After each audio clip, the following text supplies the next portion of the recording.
early December, I took a 2-day trip to the city of Krakow. It's Poland's second biggest city after Warsaw, the former capital, and also the first UNESCO World Heritage Site that was ever established in this country. It is also one of the oldest places in Poland, with a history of more than 13 centuries. I started my city tour with Krakow's most famous landmark, the Market Square.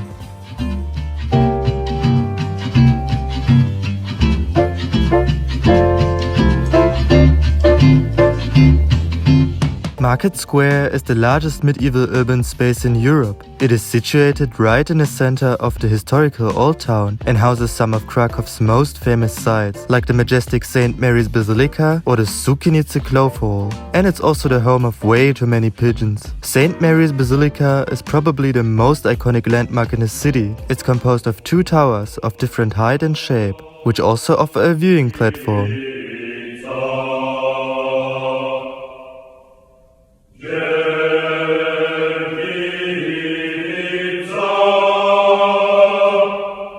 I did not hesitate and visited the beautiful basilica. There are 2 entrances, one for tourists and the second one for prayer. I chose option number 2 because I didn't want to pay just to be at the other side of the dividing strip and to be able to take photos. Doing so, please be respectful towards the religious citizens.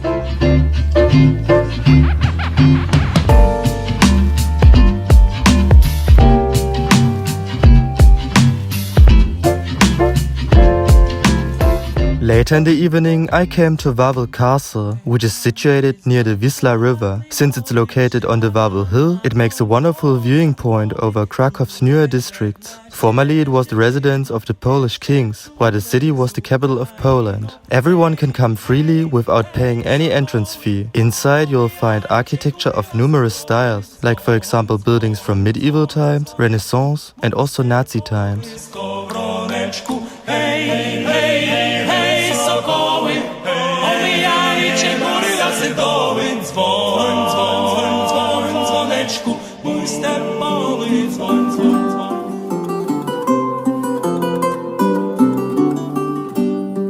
I walked back to my hotel via Planty Park. It is one of Krakow's largest green spaces and encircles the entire Old Town. The park is located at the place where once the medieval city walls used to stand. That's also why it's shaped in a 4-kilometer long circular form. For me, it was just a very nice place to stroll around.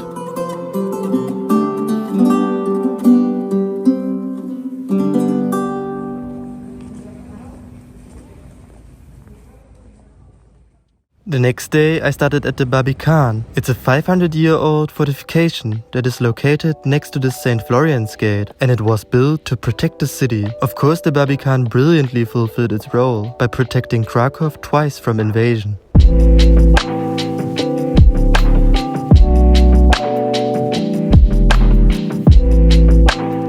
Unfortunately, Krakow's history has not only beautiful sides, there's also a very cruel past. One reminiscence of the Nazi actions that took place in the years 1941 till 1943, mostly in the Krakow ghetto, is the Ghetto Heroes Square. It was the central gathering point for the Jews before they were mass deported to one of the numerous death camps.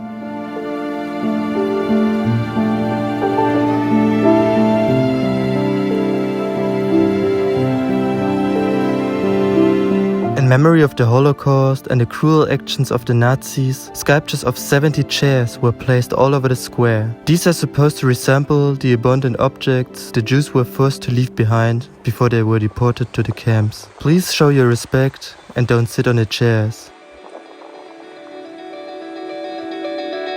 Later this day, I took a tram back to the old city center. I found this bridge, which offered a wonderful view over Wawel Castle. The rest of my stay I spent in this area because I wanted to dive deeper into the history of old Krakow. One of my favorite places in Wawel Castle was the Renaissance-style inner courtyard.